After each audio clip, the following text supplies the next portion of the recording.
Hello, everybody. Welcome back to How Come. This episode is all about breaking bad habits and starting anew, very on brand for the new year.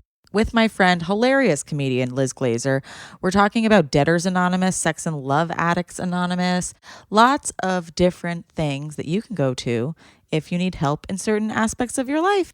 We're also talking about the different halves of the brain and what they do. And we're also talking about toxic sex and why it feels so good, but like why it's probably not like the best. And then ultimately just like becoming more yourself. And yeah, it's a feel good ep. And yeah, I think you're going to love it. Happy New Year, you guys. I'm obsessed with you. Enjoy the episode. How come? How come? How come I can't achieve? How come I can't achieve? I'm rolling up my sleeves. I'm rolling up my sleeves. Oh baby, I believe these guests can help. 'Cause I can't do it by myself. I wanna jizz. And I don't usually do that side. Two cables on the same side. Oh, wow. Usually they're hetero. hetero. Right. Okay. Today they're gay. That makes sense. Yeah, it makes sense. Yeah, because our guest today is Our guest today is Gay.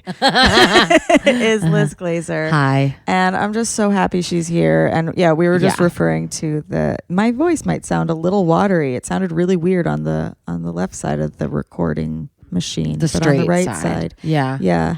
Mm-hmm. Well, wait. Okay. What is left brain? Left brain? Oh, I know the answer to this. Okay. So often when someone asks like a kind of trivia science question, I have no clue. Yeah. But I really do know this one. Okay. This is your Slumdog moment. It really is. Yes, exactly. I love that movie. Side note. So but good. anyway, also movie references I never get. I'm like, unless you're talking about Jerry Maguire. Today is today is the day. Yeah. Okay. So I'm Liz Glazer. I forget if we even said. We did. Oh, we did? Okay. It doesn't matter. I'm gay and that's all you need to know. So left brain, right brain. Thank you. And I don't know which side of my brain. I think left, actually. I know the definitions. You I don't don't. mean, I 100% do. Okay. So your left brain is the thing that gets you to appointments on time. It's your editor. It's your like thing that's like, oh, wait. Okay. But whatever. Whereas your right brain is the creative. Exactly. See, I always thought it was the opposite. Which is probably why you're right brain, because only a left brain person would remember the distinction between the two, because it's a left brain thing to like think of that kind of a detail. Left brains are like math, science. Men. Yes. Okay. Sure. Well, I mean, no. if we're making like broad, if we're making things of like how you were raised and what you were told. Sure. Like I always thought I was really bad at math because I was like, math is for boys. Okay. Got it. But I'm like not that bad at math. Sure. Here's the from where I come with the knowledge of right versus left brain or right and left brain is through an acting class, a wonderful acting class. So I work with Leslie Kahn, who's in LA. She's a wonderful acting teacher. And in her like intro classes, which I've both taken and taught part of, because I also worked for her, there's this distinction that's introduced between the right and left brain. And the interesting piece of it is we all have both, right and left brain, obviously, right? Or one would hope. Yeah. And there's some interesting story about this woman who had a stroke. Sorry to the Frankensteins out there that are still waiting on your other half or like never got one. Or sure, exactly, right. But for the most part, like everybody has both. Although the side note is that there is a TED Talk. I don't remember what it's called, but it's this woman who had a stroke and she could only use her right side of her brain. And she happened to have been a brain scientist of some kind. So like took the opportunity in the middle of her stroke to like be conducting experiments to a degree, like on herself. And there's a fascinating TED Talk about that. But anyway, that's like a side note. Okay. But the reason that it was part of this acting class, and it's this like core concept that like this, acting class would go back and back to over and over again, is that you need, in order to create an act, right, your right brain.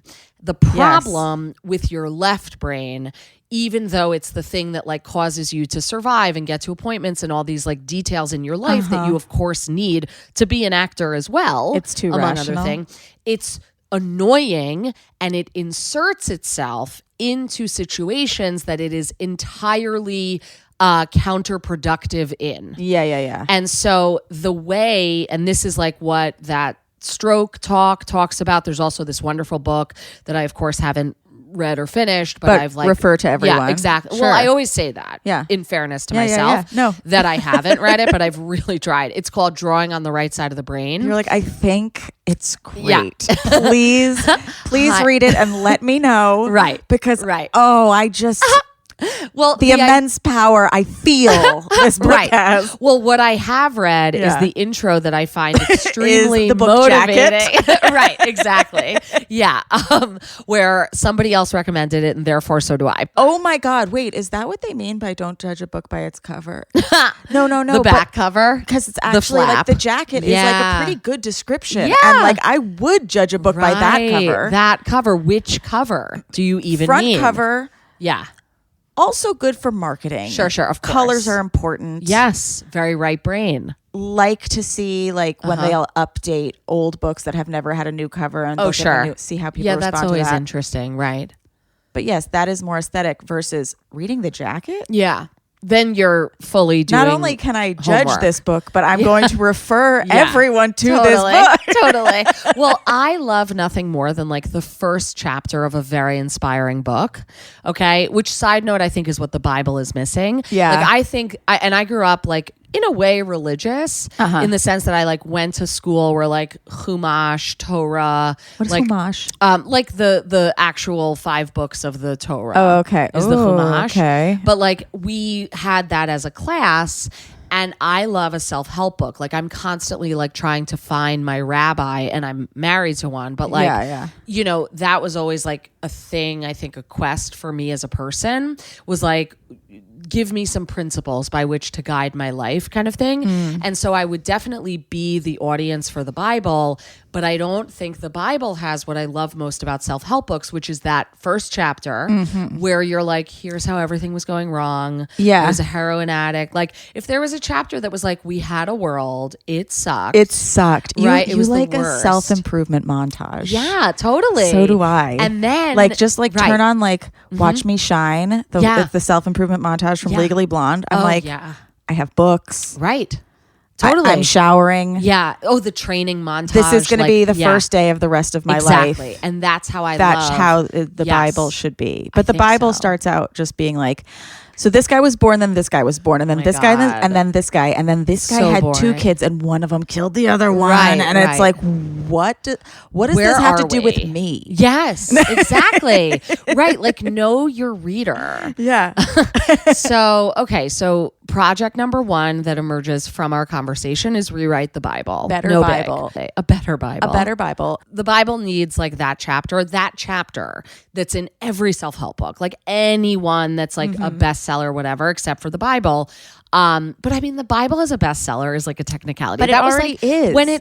When there was what? When there was no other books. One book. Yeah. That's like if I was my parents' favorite before my brother was born. Like it doesn't count. Yes. Right? Well, do you have any sisters?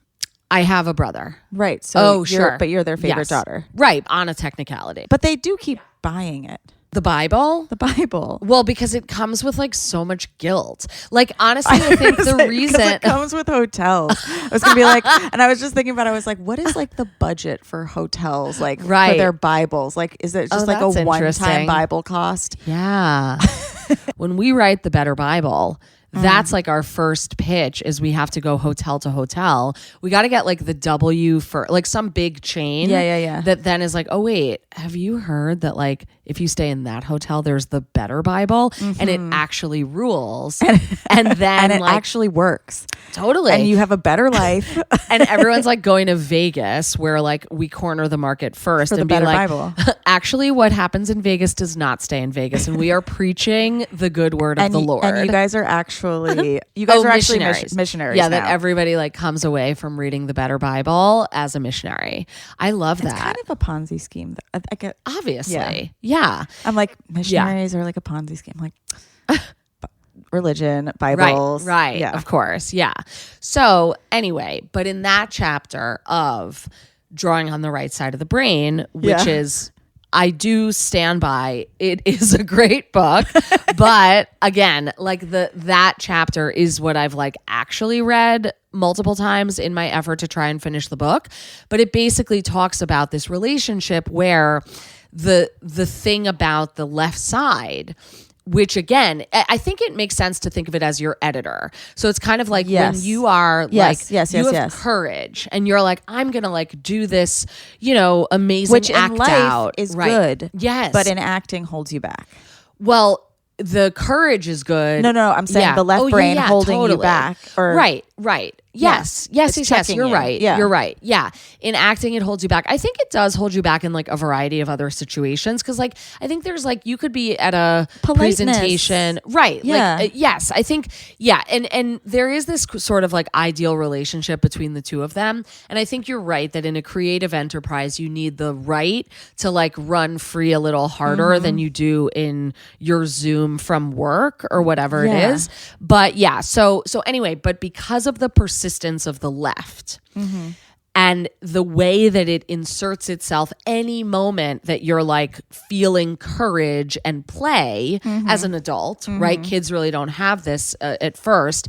Then the only way to shut it up, the left, is to distract it with situations that engage it to a level that it's so busy it forgets essentially to interrupt your flow. Okay. So that's why, and different people are different in this way. So like I identify with this one. I don't know if you do or don't, or, listeners where you fall within this, but like driving on the highway is an example for me, like merging on a big highway. Hate it.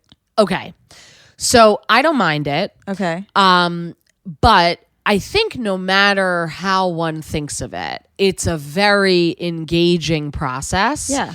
Where sometimes people, and I fall into this, will have like big creative pops of ideas in a moment like that. And they're like, why? Why do I have those ideas, for example, while merging on a highway or driving in, a highway situation, or in the shower is another one. Okay. And the answer, like allegedly according to these brain scientists, is that your left side in those situations is so busy. Overstimulated. Yeah. It's got its job, so it doesn't need to introduce your big idea. Right. And so maybe that's why a bunch of actors like to like do stuff Yes, while doing 100%. Or have you ever seen that Curb where it's like Sienna Miller? Okay. Can't act unless she's eating.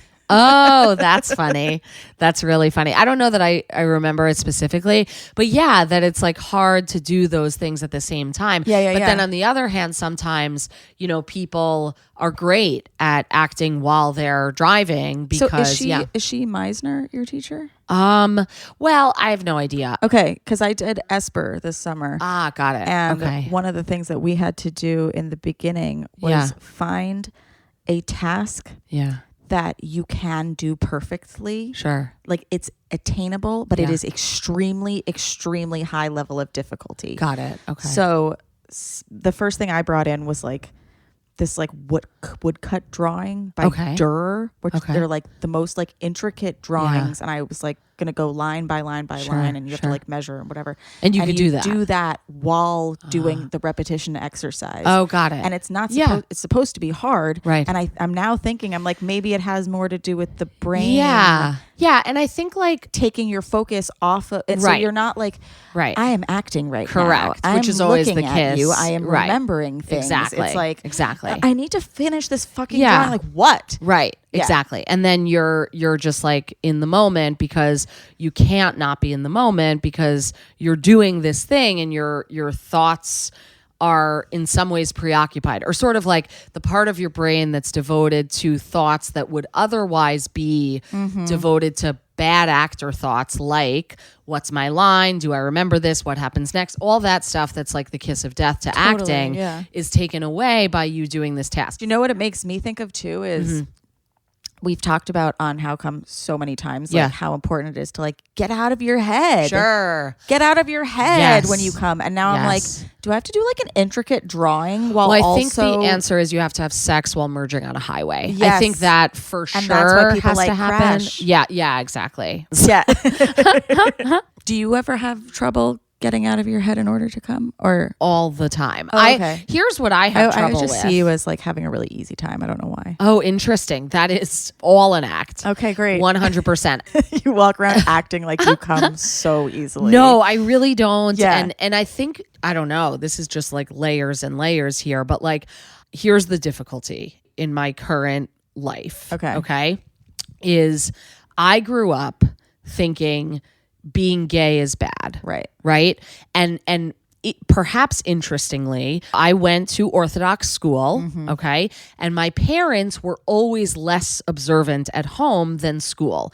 I grew up, my grandparents are all Holocaust survivors. Okay, 4 out of 4, which is perfect score. And they passed down to my parents, not necessarily like religiosity, but this adherence to tradition. You know, the kids have to know where they come from. We can't let this happen again. And like knowing you're Jewish, like that's where it all comes from. And so then I go to this school and they're like, you can't go out on Shabbos. You can't turn on the lights or the TV. You can't drive on Shabbos. You can't go to non-kosher restaurants. Meanwhile, we're driving to Rudy's Pizza to get pepperoni and bringing it home. Driving as well on Shabbos. Not every Shabbos, but like eating it with our trafe silverware from home, like a special set. Okay. So that's like my upbringing. My parents like sent me and my brother to school to learn the details of what we were doing wrong at home, essentially. But relevantly, and this really stuck in terms of my kind of emotional, like taking in of whatever I was being taught at school and at home, was what they agreed on between school and home is that being gay is bad. And so whereas they differed on kosher, they differed on all these other laws, gay, never. Okay. I'm sorry. Oh, that's okay. No, it sucks. And it's so crazy too, because I have a friend who used to say all the time when we were in college, because he grew up Catholic, he'd be like, I wish I grew up Jewish. Like, you guys are so much more accepting. And I'm like, some. And I think that's true for like every religion, but I'm like, it's like really bad for some people. Yeah. And I don't know that, like, I mean, I want to accurately like represent like my parents. Like, it's not like my parents were bad people. They just were so scared for us. That's where it came from. And they didn't think you're bad. They think it's bad. And you're like, but I happen to be it. And so it was really tough, like, especially in those like, you know, early years of coming out, et cetera, whatever. But when did you come out? Well, when I was like 21. I was gay before then, but like when I ultimately came out was around then. And so the thing that this has to do with like relaxation and coming and sex and all that is that my like first experiences of gay sexual anything were so relaxed in a way because they were so stressful. It's almost like the left brain of it, right, was so busy. Oh my God. Okay. And so it's like I was dating a guy for all of college. He goes away because he graduated before me. And I knew I was gay before that. I told him, not that he was listening, but like whatever, that's like, fine. He's like, what? But anyway, but you're still gonna fuck me, right. And so there was that. Fine. Then he goes away, and I sort of, you know, I mean, it was gonna end at some point. We fought a lot, but like whatever. I did love him. But your brain wasn't stressed out with him. Well, being like, correct. I don't like him. I don't like him. I don't like him. Yes, and it was also like I was so sure that what I was doing was so forbidden that it kind of had the effect of how you were talking about like history as secrets. Like that sexual experience, like it was the most exciting thing in the world because I was like, wait, like this can happen with a woman.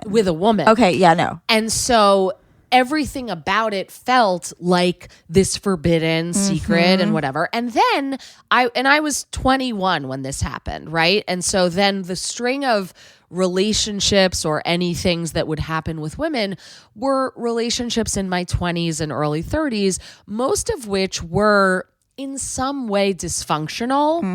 And I don't mean that to denigrate them at all. I'm just saying, like, at that time in, I don't know, at least my life and many other people I know, it's a lot of like dating the wrong person or they're going through a thing or whatever. But it can be deeply exciting because like, you know, the woman who There's nothing more exciting than dating somebody who is not for you. 100%. And it's like, you know, the woman who I met at this like exclusive club that like somebody from my acting class like got me in. Yeah, sure. And then like, you know, we're doing drugs in the bathroom and I'm like, you know, really almost like losing my mind for a few weeks there or whatever. And then are we dating? I don't know. She gets mad at me over text. Like all of it's deeply exciting.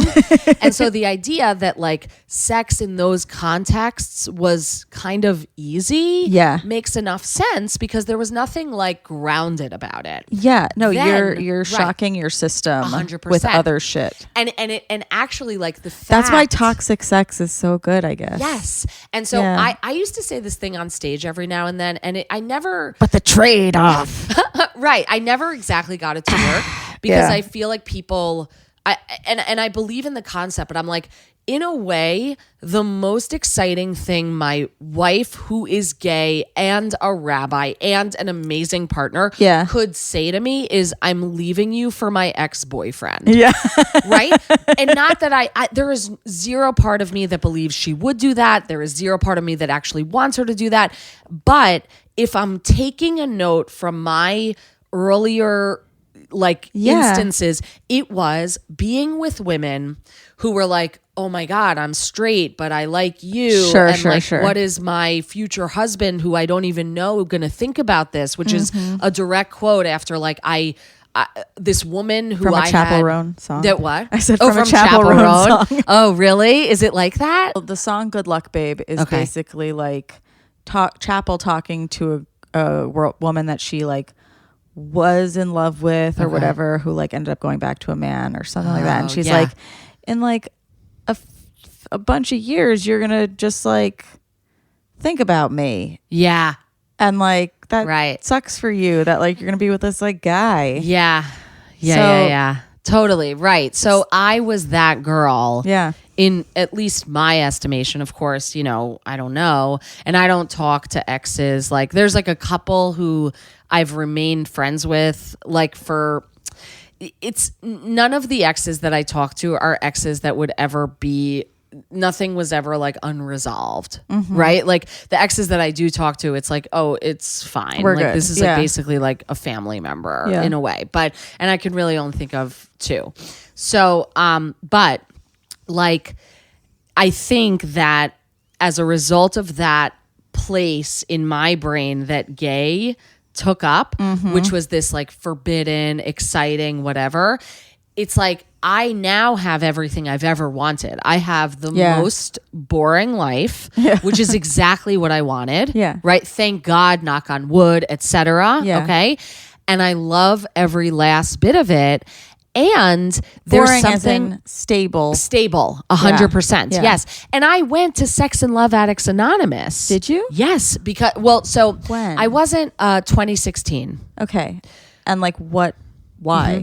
So, okay. I'm sober. Okay. Yeah. Fine. I also fine.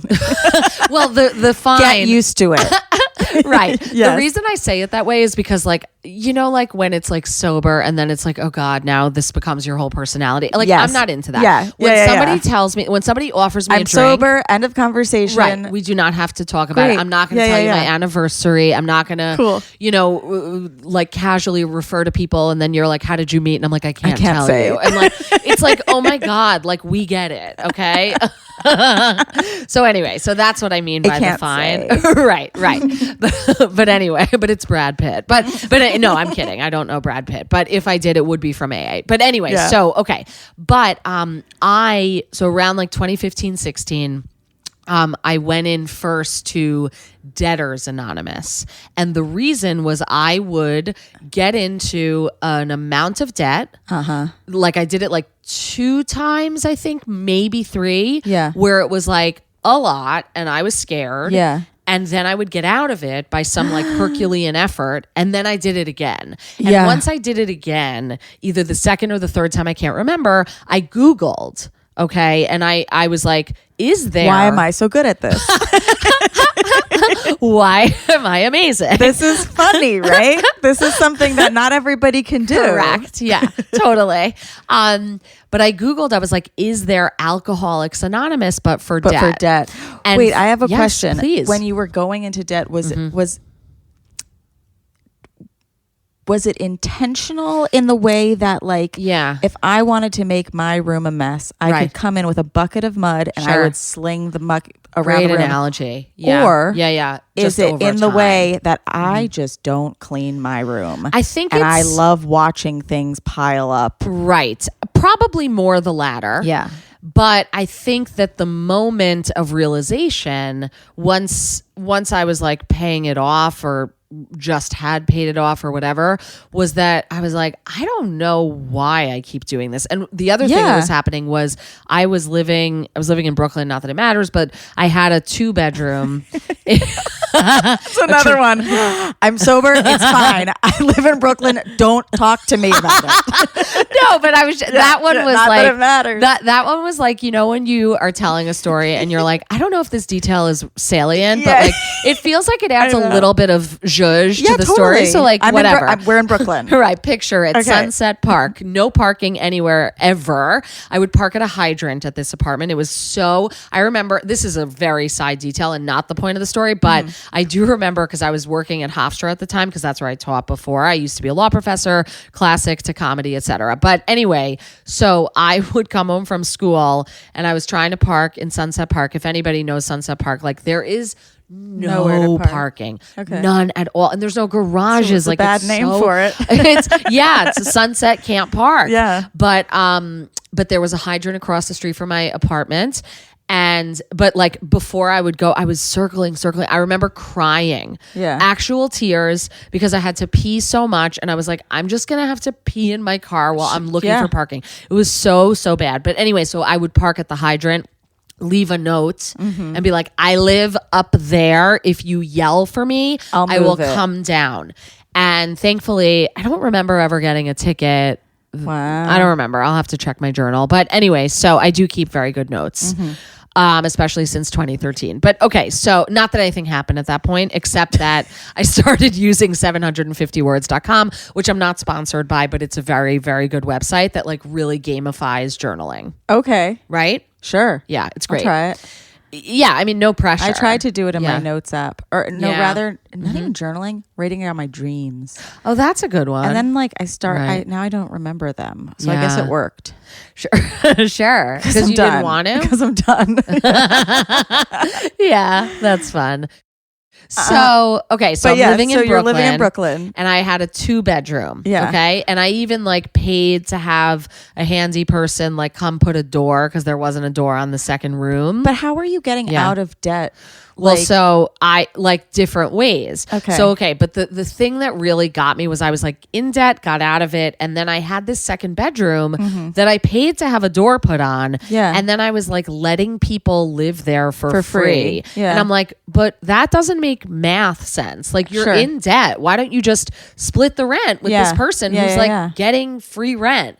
And so it was just sort of like moments like that where I was like, my life doesn't add up, literally. Yeah. And also like maybe I could, you know, do this thing that I found on the internet of Debtors Anonymous that like I sort of, you know, was like hoping existed. Thank God it did. And then I would go to these meetings. I got out of debt. Basically, I mean, I'm a huge proponent of Debtors Anonymous. It's free help. It's fantastic, right? You're going to meet a lot of weirdos. They'll get your phone number. Then, you know, 10 years later, hi, I was just doing outreach. And I'm like, all right, whatever, Valerie. But anyway. Whatever, Brad Pitt. Right. No, but anyway, but it is good. Like, you know, whatever. Yeah. But the thing that it did that I respond very well in certain ways to like bright line rules, like where it's like the main thing I got from that was don't use a credit card. And so I do not use a credit card. I only use debit.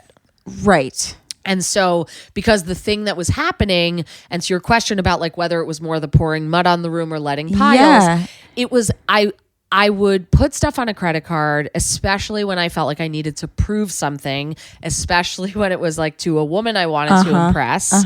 Those were the patterns. And it was very much like the pattern of, at least what I've read, or at least books that I've read the intro of, Sure. that addiction is, which is like you have some sort of a void, you don't think you're good enough, and then you use the thing, whatever the thing is, to make up for what you lack. Totally. Right?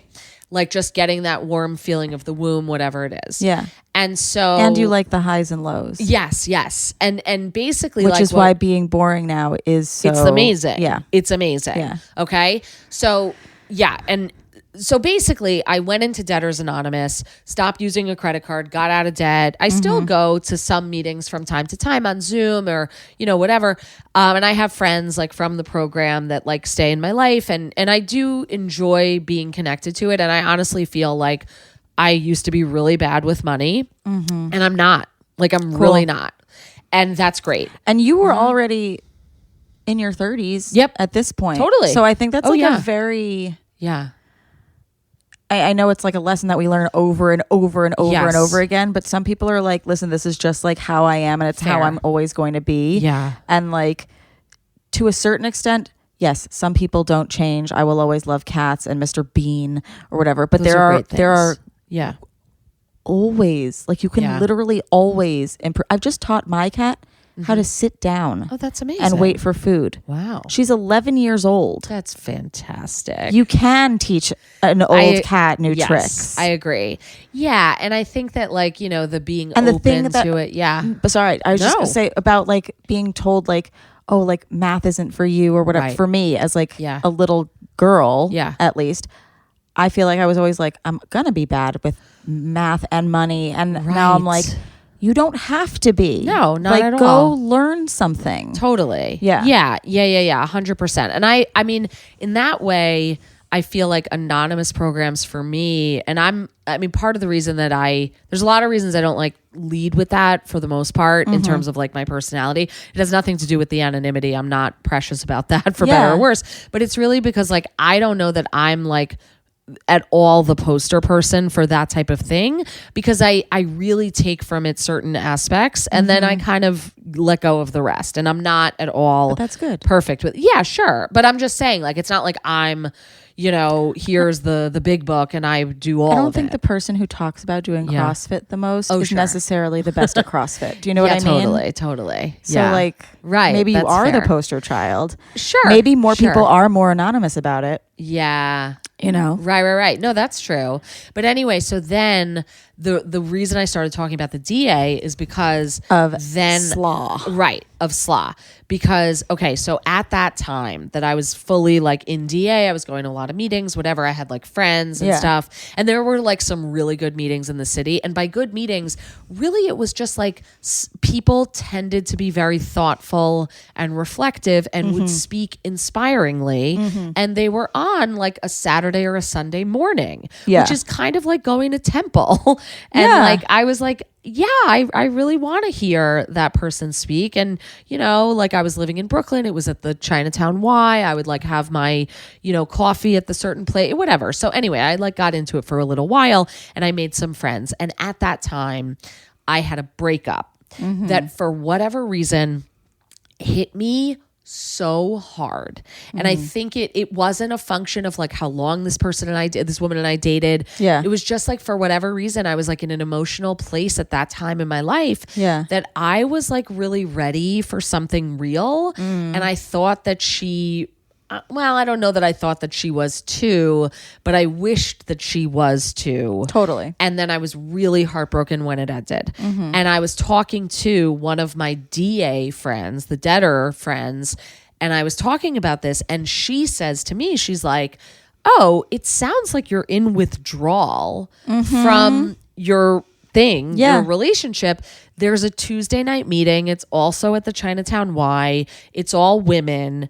And, like, I like it if you want to go. So I ended up going, and I remember I actually didn't think that any SLAA meeting after this was as good or inspiring. But I remember this woman at this all women's Tuesday night meeting was talking about, it wasn't even like a relationship. She was talking about her early childhood relationships with friends, like women, and she was straight. Yeah. But friends who were girls, like in her class, and the way that she would get attached. Yeah. And then she was saying, like, drawing parallels between those impulses at that time and like how she would like stalk people on the internet, stalk with a lowercase s. No. This is right? This is me. Okay. This is like, I've talked about limerence a lot. Okay. Where it's like, I will develop like just crazy life altering crushes or whatever. Right. Like the second that you were like, oh, it's SLAA, and then like it was a great meeting and it's all women are I was like,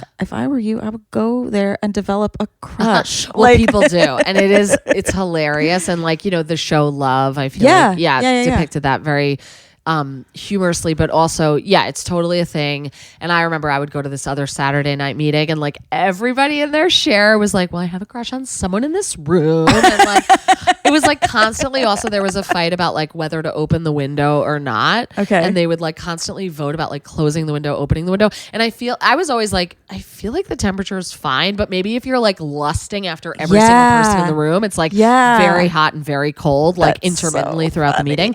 But anyway, so this other, that was the Saturday meeting. That was fine. But like, I really liked this one Tuesday meeting where this girl was sharing about like her friendships and stalking people on the internet. Oh yeah. And I remember I was listening to her talk and I was like, you can get help for that? Like, I thought that was just breathing, where every night I pick up my phone and I have to like make my rounds and like 100%. like go to this person's profile and that person's profile and make sure that I, you know, like read, like figure out who they're dating now and like all this stuff. Literally, there was a period of time that I was like, wow, it's been like 4 days since I've checked my boyfriend's ex's profile. Totally. Like it's actually insane. That now it's been a few years. I can honestly say I don't know what she's up to for the first time in my life. That's amazing. Yeah. And I totally get it. I mean, and this like, but now I'd like to look. Well, so what was helpful for me with like going to that meeting, that one meeting, was in at Sex and Love Addicts Anonymous, like one of the practices is they ask you to identify your, I believe they're called bottom line behaviors. And similar to how in Debtors Anonymous, I was like, no credit card. Like, got it. Yeah. Right? Yeah. And really, if I think about Which it, is that's such like a good the rule. one. Yeah. It's just a fine watch rule. cash go down. 100%. Yeah. Like, you know where it's coming from. It's just, and I use a card. Like, it's like I use a debit card. Like, it's not like I'm carrying like loads, but like, you know, it's all that's from advanced. I really do think starting with cash. Same. And it's so my dad. My dad was like a Latvian man who would like pay for my school with like a bag and, you know, throw it down on the rabbi's desk. But like, I'm that basically. But also like in SLAA, I was like, okay, so I can put down as my bottom line behavior, not looking at anyone who gets me fired up in any way emotionally, looking at their social media presence, online presence, whatever. Because not even, I mean, with this girl, yes, at the time. But like, so no one that like you're actively having like a crazy crush on can you hook up with? Well, that you're not looking at, well, first of all, to your question specifically, kind of yes. Yeah, because you're like, it has to be a dull love. That's the thing. It has to feel numb, and I have to just like them as a person. Exactly. Yeah. And so it can't be like drug. Right-esque. You're 100% getting it. And I think that that's really where I was leading this whole time with this whole conversation is because in a way I credit me finding the love of my life. Like absolutely. I love my life. I love my wife, everything. Yeah. But I feel like if there was one thing, and again, it's not like I'm, you know, revealing like, oh my God, we have a problem or something like that. But if I'm being totally real, it's like, okay, well, it makes sense to me that there would be something that is less exciting. Number one, if you have the life that you always wanted, and maybe number two, to kind of stick it even more, if your whole life, this lust that was like female to female that really got you, that was the most exciting thing to you, that was told to you by both your parents and school that it's wrong. Yeah. And then you do it and it's amazing. And you have it. Yeah. Right. And then you get like a year before I met Karen, I had a vision. This was like when I was daydreaming during acting class of like, it was actually when I was dating that other girl. Okay. That then I would break up with and go into Sex and Love Addicts. But like we were always having like kind of, you know, fights and stuff like that. It was not a good relationship ultimately. But I mean, I guess obviously, but like during one of those times I was in acting class daydreaming and I was like, well, what would I want my life to look like? And it was a woman who looked like Karen. Wow. And then I remember seeing Karen like on our first date and I was like, oh, that's her. Oh. Right. And so everything is that. And that's amazing. Like, Baruch Hashem, like, thank God, whatever, all of it. But then wouldn't you know? And I think that this is where maybe it's like universal, gay, straight, it doesn't matter. I would imagine it's so with a healthy relationship if your idea of lust and sex is predicated on in some way forbiddenness, which I think for many people it must be because so many people cheat. Even, I was gonna, not even, but straight people 100%. especially. Like Right. there's so many rules within straight too. Yes. And there's so much shame around sex Yes. in toto. Totally. Yeah. Yeah. So I think a lot of, Right. So I think that it is universal. It's all of that. But also like I believe in the principles of like, would it be more exciting for me to get myself into debt and get out of it? Sure. Yeah. I'm not going to do that. Yeah. Would it be more exciting for me to have a bender and then have the next morning and whatever? Yeah. It's not happening. Yeah. And similarly with like sex and any kind of physicality, I can remember times in my life that things have been like so easy in a way, but I also really can identify like, but like that person was like cheating on you or whatever. Like all this stuff that's problematic that's like completely absent from my life now where, you know, I mean, so I remember that Amy Schumer has this joke that is from her last special. The reason I remember it, and I don't mean this in any kind of like, I'm not making a claim here, but it's the reason I remember it as much as I do. She stole your joke? No, I believe, I 100% don't think she stole my joke. Yeah. I made a reel that, you know, and I don't like, there have been things of mine that have gone viral. I don't think this was one of them. It had like 10,000 views. I really don't think it had anything to do with it. I think it's totally parallel thinking. But I remember I said, and I don't say it anymore because once I heard that she was doing it, I was like, I'm not gonna do that. Yeah. But it was this basically idea of like, you know, like sex after marriage is weird. Like it's just because this person, it's like, oh yeah, you want to have sex, like, and I'm like, we're related. And that was basically like kind of where it ended. That was family. Right. And then she was on Kimmel and I remember when she was on Kimmel and like people would send me, they're like, oh, this is like your joke. Yeah. And of course, because it's her and of course this is for worse for her. Right. You know, she's got this reputation and whatever. And I'm sure, I imagine it has no bearing in truth. Like I really have no clue or anything like that. So that's why I say carefully, like that's not my claim at all. Yeah. But I remember it because of my thought connected to it. Totally. Right. And so then she goes on in the special, you know, and I guess now she could have sex with him because I guess they're getting divorced. But you know, that this guy's her emergency contact, their family. And, you know, she really the special's called Emergency Contact. And that's kind of like, you know, the crown jewel is that joke. Yeah. So anyway, but I remember having that thought. And I have another thought, which is like, you know, when my wife and I do have sex is the night before couples therapy. And having sex the night before couples therapy is like cleaning the house before the cleaning lady comes. Yeah, or like flossing before the dentist. 100%, right? Yeah. And of course, because I just want to do good. When you were talking about like you're like, oh, I visualized like what I wanted my life to be in acting class. We had a day in my acting class where she was talking about like motivation, and she's like, you know, picture something that you really, really want, and I was like, to be told good job in this class. Like literally that's all I want. I can't even think of anything else. I don't even want a house. I don't even want, you know, like I just want you to say good girl. Yeah. And then I was like, oh, that's a kink. Yeah, totally.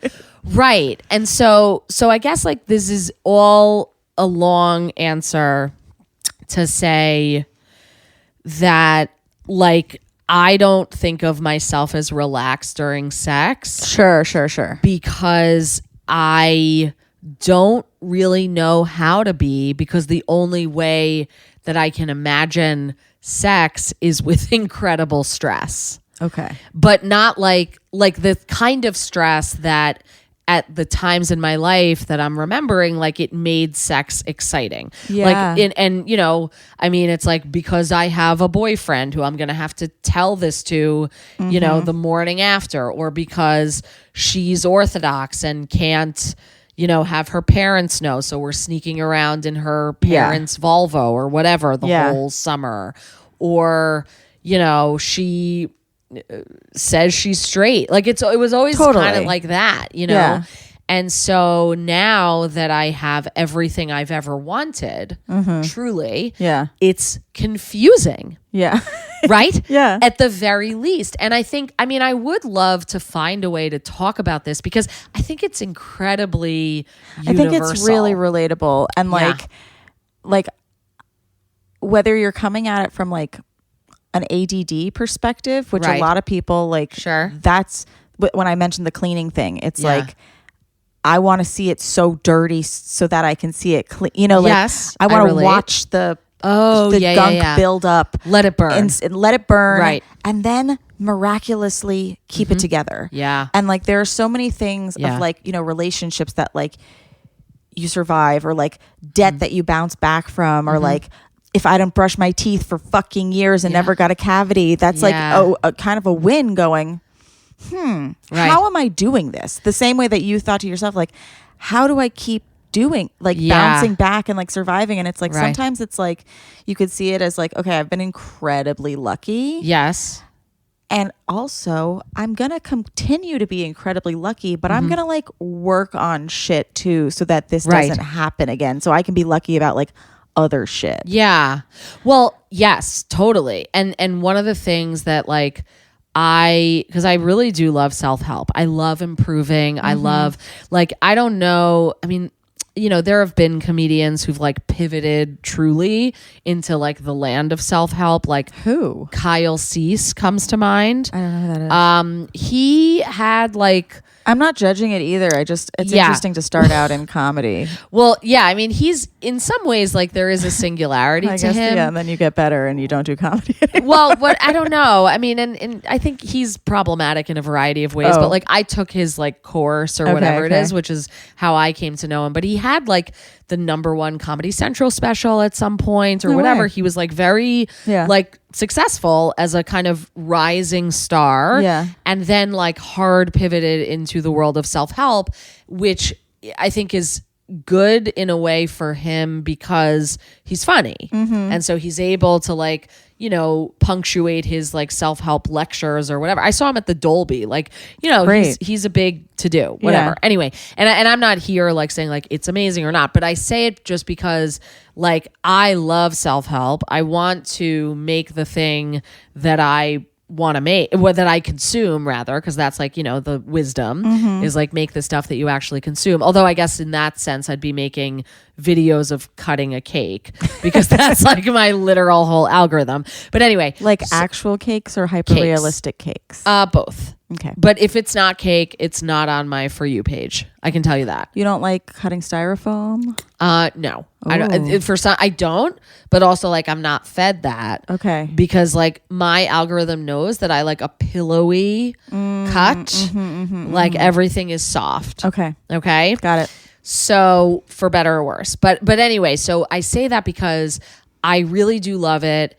And I also like, I guess, you know, maybe this is like the thing that many comedians want. Like you want to kind of tighten that gap between you off stage and you on stage. Yeah. Not necessarily like the privacy elements of it, but the like, I'm funny. The truth of it all. Yes. Like you want to be you. Yeah. And you want to be you in any situation. And like, you know, we're all, I think that the journey of a comic is unto itself. Everybody's different, but also to the extent. Finding your voice. Right.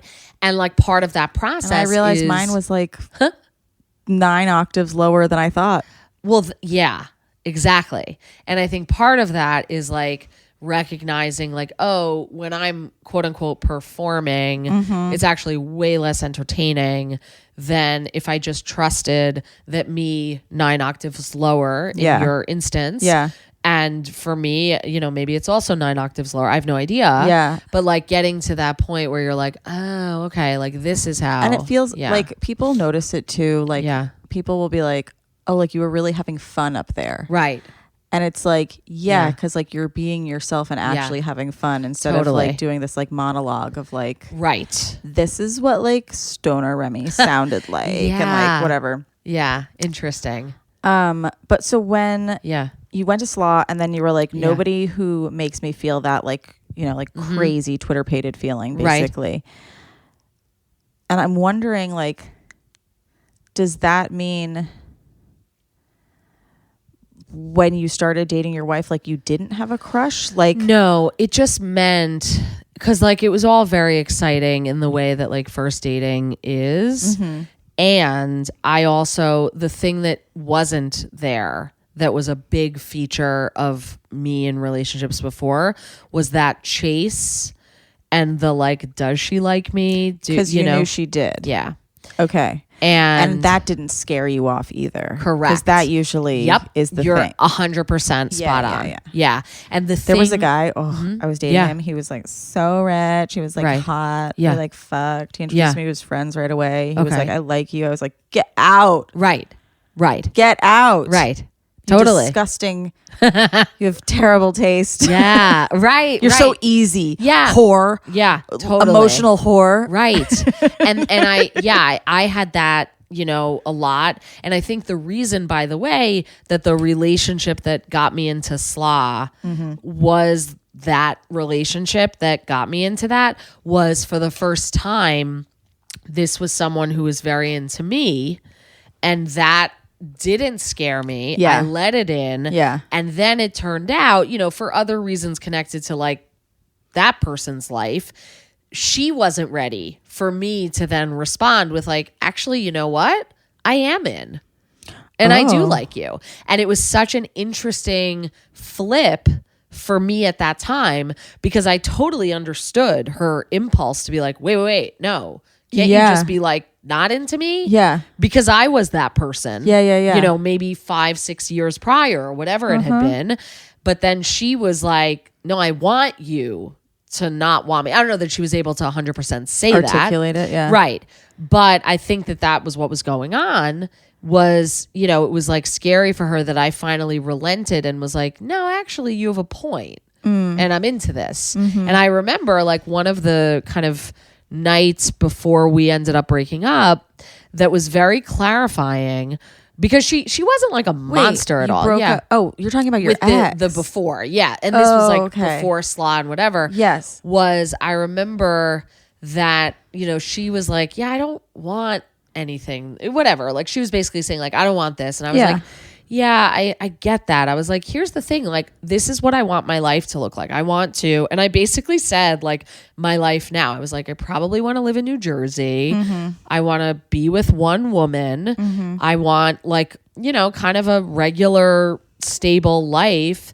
And I'll go away to do comedy sometimes and then I'll come back and I want that to be my life. And I just want to have a stable life. And I remember, to her credit, this other woman, she was like, you can have that. Just not with me. Right. She's like, that's not where I'm at. Yeah. And I really did appreciate that. But it was also really sad at the time because it was, I knew it was coming to an end and I wasn't ready to really accept that. But like... that's and I guess whatever I manifested my life now, and if I could manifest something additional for my life, it's to, and this will bring it way back, I hope it doesn't seem like affected in this way, but I really think the analogy is apt, to basically allow my right brain to just do its thing. Yeah. During intimate moments. Yeah. And by that, sure, sex, but also like really just, taking away, I mean, because we have a 2-year-old and we have like, I mean, now, it's like we used to have texts that were whatever. Yeah. Now, I mean, the last text that I texted my wife is, FYI, your credit card was in the Honda and it's now in my wallet. And before I forget, the extra keys are on the keychain by the door. Yeah. Everything is admin. Correct. 100% of it. And it's no fault of anyone, but and we talk about this in couples therapy and whatever. It's a privilege. 100%.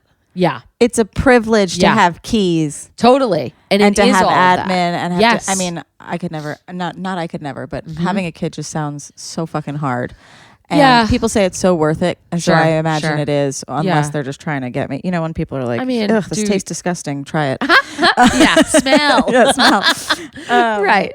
Yeah. But that's something that Liz 7 years ago couldn't even fucking fathom. No, 100%. I mean, when you and I met initially, I was totally not that. Yeah. Right. Yeah.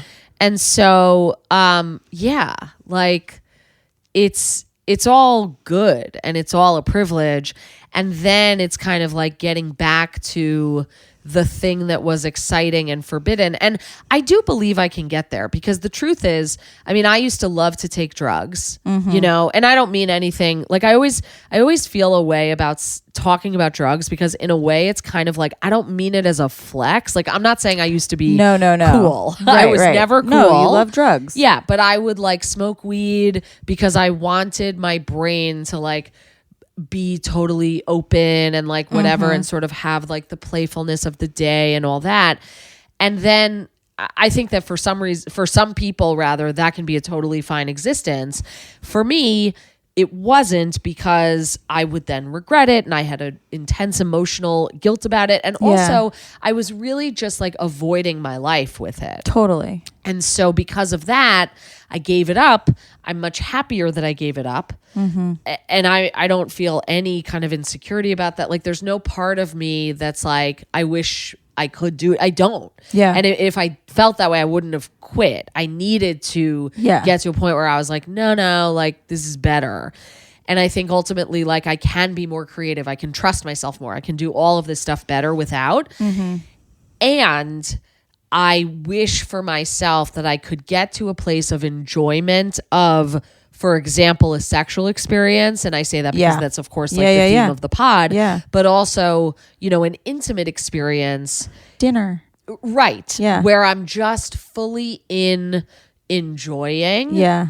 And I don't need to have my left brain pop up to worry. Because I think that that's what happens. Totally. Yeah. My brain during supposedly fun times is always this is a boring conversation. You could be having a better conversation. Sure. How come you haven't thought of a better conversation topic? How come they haven't thought of a better conversation? Okay. Is everyone having these boring fucking conversations? Sure. And then ultimately, yes. Right.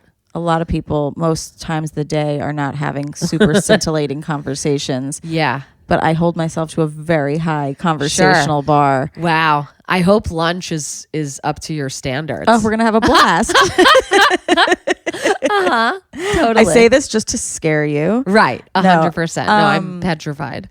Wait, whatever you said something before that made me think. Oh, okay. But what was I thinking about? Oh, I stopped smoking for 600 days. Oh, wow. And now sometimes I will smoke occasionally and it takes me one hit and I get so high. Sure. And I have my rules. Yeah. Because you have to have rules. Right. Otherwise shit can get crazy. Totally. Some people you can't even smoke at all. That's their rule. It is you're done. Right. But mine, I was I do kind of miss being high and thinking shit is so funny and coming up with whatever. Yeah. So I started doing one hit and getting super high. And one of my rules is, or a few of my rules. One, it can never be my weed. I don't buy weed. Okay. Yeah. I have to borrow it from someone Sure. else, which means number two, somebody else is there. Yes. We're never smoking alone again. Right.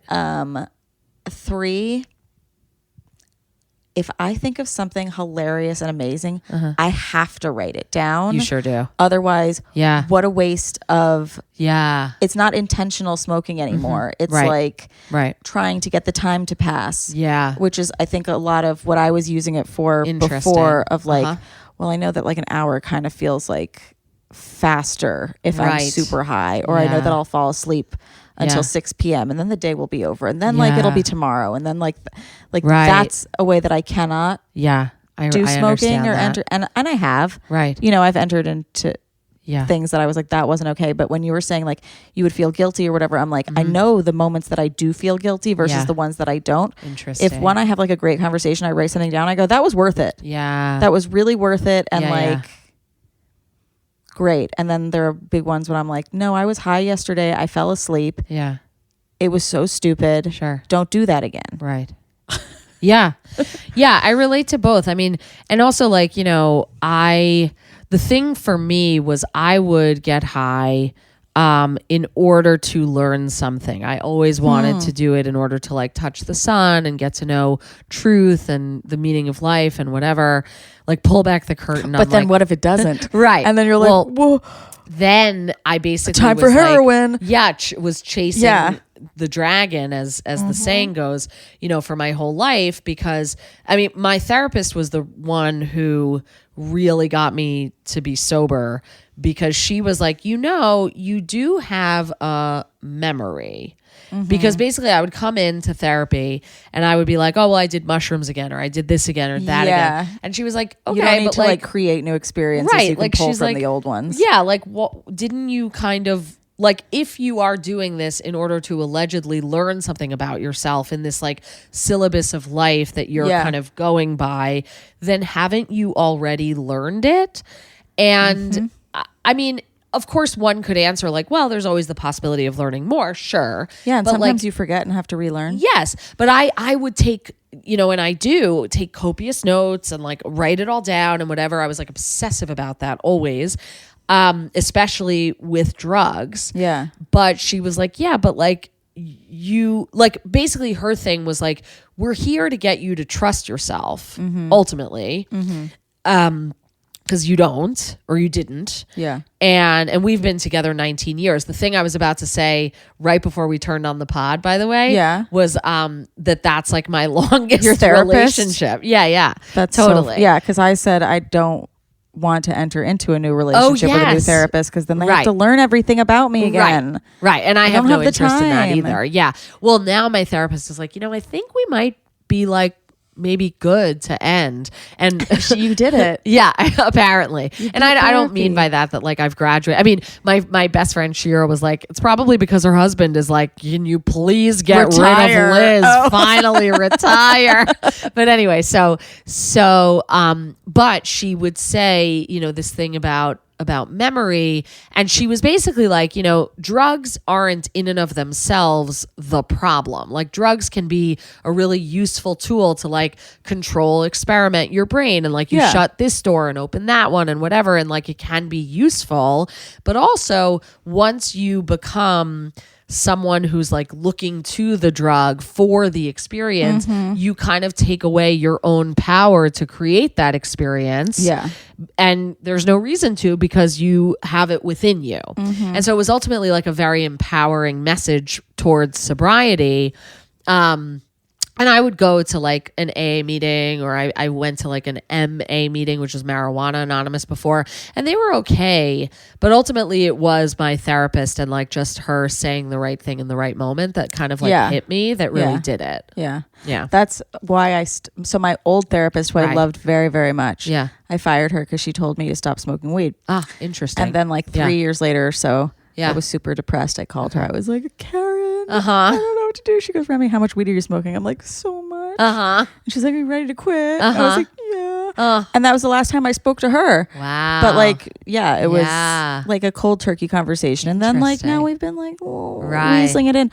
But you have to know where you stand with stuff. Like, and even if like I am incorrect in this moment, I will learn. Yeah, sure. And I've already quit before, so I'm like, possible to happen my again. intention is not to say anything prescriptive. Like me truly neither. and No, deeply. we're both talking about ourselves. Right. Everyone get to know yourself. Yeah, Maria Bamford has such a wonderful bit now where, like everybody when they're talking about, I'm sure I'm going to butcher. I mean, it's like a literal Maria Bamford bit. I'm not going to like do it justice, obviously. But she's like, that everybody's like, for me, the experience for me, which is like in program, like all that you're taught to. I mean, it is correct. But it's true. Right. Yeah. It is. Yeah. Yeah. Okay, so you came out when you were like 21, but when did you know? Oh, I knew very early. I mean, like when I was a kid, my like bullying nickname by other people was lesbian, which I mean, whenever I have aspirations towards like, some sort of global media empire, which I don't really have. Yeah. That said, like lesbian worldwide. Yeah. Like there is this kind of reclaiming of that word that I'm like, I think also if it's something, if it was something that didn't have a moral assignment to it the way you knew it, that is the sickest fucking your name totally. And the thing that you are that's so sick. It's pretty good. It's so good. But also did you it's not nice being told by other people before you're like, Right. But I mean, that like what's interesting. So I feel like we were sort of touching on this during this pod, of course, with like the Orthodox Judaism or whatever. But I just did an Orthodox show last week. Yeah. And then I was having this conversation on the way here with this guy who's running these other Orthodox shows that I'm going to do in a couple of weeks. And the thing that is the most like kind of, I don't know what, like the biggest sort of decision I make is like, okay, some of these people like don't want to know that I'm gay. And I'm like, okay, fine. But like, are they blind? Because I think about like, Modi, I love Modi as a guy and as a comic. I think he's amazing. And he is gay. He wasn't out for many years, but also like, he's married to a man. Oh, I didn't know that. Oh, yeah, right. So this is a perfect example. Yeah. And the thing is, you look at Modi and you see like a guy from Shul, right? Yeah. Like he looks like a chazan or whatever. Yeah. And like, and he's wearing the suit and like all this stuff. And he doesn't look obviously gay. He's very mask and whatever it is. Mm-hmm. And that's fine. It's great. He looks great. And also I'm like, I totally get that like maybe in Beit Shemesh, they can't really handle the fact that I'm gay, but like, and I've had conversations with like various people about like, okay, do I not say it at all? Yeah. But, like, do I not mention my wife or whatever? Because I've done, like I did a show in Cedarhurst recently. It was a very Orthodox community there as well. And I didn't start with it, which is like another thing. But I remember saying like, I'm gay. My wife, I'm married to a rabbi. My wife is a rabbi, according to exactly 0 of you. And that really got them because then I was like in the know enough to be able to make that joke. But also I had kind of said other things. I think that set specifically, I found an amazing parking spot, like right outside. And it was just like a packed show. And these communities, like, there's no parking. I mean, Sunset Park is nothing compared to Cedarhurst when like, there's a big show or whatever at the kosher coffee shop. Yeah. And so I got this amazing spot because somebody had just pulled out. Great. I was late on the show. I ran in. I go right to stage and I'm like, I just need to tell you guys, that is my car. Yeah. And like, I know you're bragging. The bragging is your love language. And like so then we were kind of in for reasons that were not connected to my sexual orientation or who I'm married they to like or not you or as whatever. like a person. Right. Imagine. I think also like that's in part a lesson that I'll take, but like right now I'm like very actively trying to like construct a set specifically for these Orthodox communities that I'm good because I have like 9 shows I think in about as many days. And so it's going to be like a real project to kind of like figure out for those communities specifically, like how to present myself. And the reason I brought up Modi is just that like, whereas for Modi, and my intention of course is not to speak to his experience because like I can't and I'm not trying to, but like he doesn't look a way that needs to be addressed. But the thing is, so I don't think. Yeah. I don't know. Yeah. I wouldn't be shocked. Yeah. To find out that you were straight. Interesting. Yeah. I have a joke that I've been doing now. Like, I know you're gay because I know you and I know you're gay. Right. But I would never, I don't know if I would look at you and be like, yeah. Okay. Definite. Right. But maybe. Yeah. In those settings. Yeah. In those settings. Yeah. Yeah. I don't know. I mean, yeah, I've gotten that feedback from another friend too, because he was like, I feel like if you didn't address it, there would be no anything. The reason that I feel it is that then sometimes I'll not say it until a certain point in my set. And it doesn't have to be. Do you feel you betrayed them? Well, no, but then I'll say I'm gay and I'll do a joke about it. And then the laugh is so big that then I'm like, oh, so this was the elephant in the room. Oh, interesting. So that's the interesting thing. And I'm just trying. I mean, I'm just trying to do a good show. For sure. I'm not trying to be a way to these people, no matter who the audience. You're not trying to change people's minds. No, I'm really just trying to let's all have a laugh. I'm always trying to be sneaky and make you really like me, and then I'm gonna say something that you might have a problem with. Right. Interesting. But you're gonna like it because you like me now. Right. So you're gonna be on board with my shit. Yeah. Interesting. Right. Yeah. I went to this Dracula comedy musical in Portland with my boyfriend and his parents. Yeah. And the person who played Dracula was so hot. Okay. So amazing, whatever. Yeah.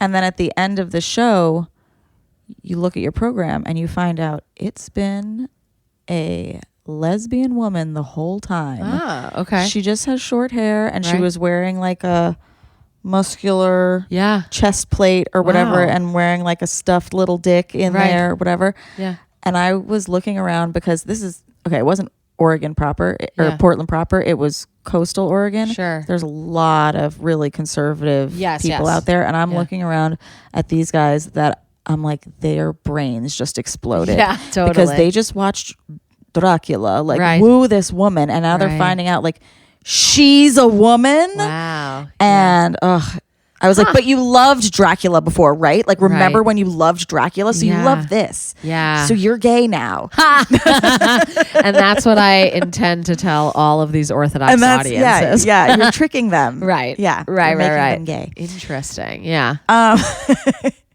No, and some of them are gay.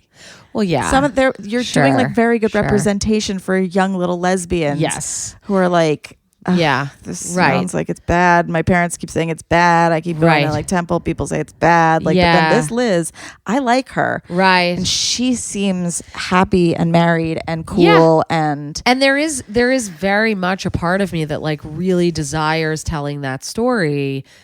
Because for me growing up, that's all you think I wouldn't have wanted to see a healthy, stable relationship between two women. Yeah, that's literally all I wanted to see. So we talked about Amy Schumer briefly. Oh, yeah. Before. Yeah. But recently you did a show that's very popular in New York called Stick or Treat. And it's when comics dress up and perform as other comics. Yep. And you were Amy Schumer. I was. And when I was getting out of the cab, you were Remy Casimir. And I looked at this blonde slut calling my name. Yeah. Tits out. Glam on. Yeah. Being Remy. And I'm like, who is that? Right. I'm like, am I friends with that that hot slut? Yeah, I'm friends with a bunch of hot sluts, but I don't know that. I don't know that slut. one. Yeah. And so I was which was my delight, by the way. Right? Was running into people and having the surprise. I really delighted in it that night. But was it crazy for first of all, did you get hit on crazy by men? I got hit on a bunch. Yeah. And then did you feel that obviously you are playing a character, but did it feel different to be a straight woman doing stand up? Yeah, I don't know that I like my stand up in that situation. Like, I think, there are some people who've done shtick or treat a lot. Like, somebody who comes to mind is Adam Mamawala, who did like such an amazing Aziz. Yeah. And, like it's of course acting and like it requires practice. I don't know. I did 3 sets as Amy. I got up at Gramercy, New York Comedy Club Gramercy before, then I did Shtick or Treat. Then I was asked like by New York Comedy Club, oh, can you drop in as Amy? Hilarious. On the 10:15. Yeah. And so after Shtick or Treat, I went to 4th Street and did I have that the dress show. And I have the wig, and so right. we'll be doing this. We're now. having a whole experience, and that was my favorite set. Was the 3rd one, and the thing is that like I feel like I don't know. I don't know if I really necessarily on stage got Amy because I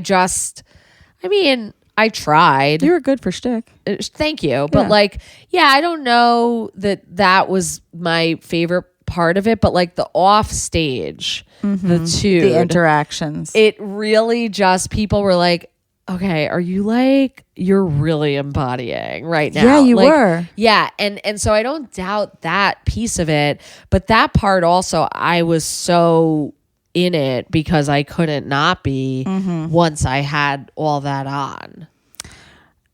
I can't even imagine. Yeah. The change up.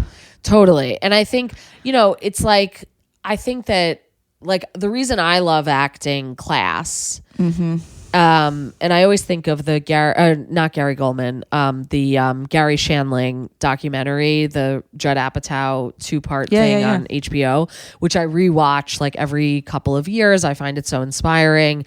But in that, Gary Shandling, I guess, loved acting, and like ultimately, like all the notes he wrote to himself were like, just be Gary, like be the most, and ultimately, like it seemed that his journey in acting was like a journey towards becoming more himself. Totally. Right. And like, that's, I think maybe there's not like one lesson in acting, but I think the reason that it's so compelling to do is that we learn parts of ourselves by playing other people. And so, I mean, it's not lost on me that this is a sex podcast and I'm talking about this, like, I don't think Amy Schumer is slutty. Whether she is or isn't, like her persona, many years ago on stage seemed to be that. Sure. Yeah. But like, I have no idea what her actual self and life is and don't purport to, but like, I think that if I could take from the experience of playing her for that night, it's like if I could embody a kind of sluttiness more in my actual life, and my actual life includes like no bit of that at all. Yeah. Okay. Yeah. Maybe that'd be good. Maybe a little role play in the bedroom. Right. Oh, sure. Yeah. Although whenever I dress up like that, Karen is like, okay, this is not what I bargained for. Cause like, it's, and neither is it for me. But yeah, it's like an interesting thing. But you don't have to be Amy. Well, you can find obviously. another thing. Right, exactly. She's like, no. Right. Pass. Yeah. Next.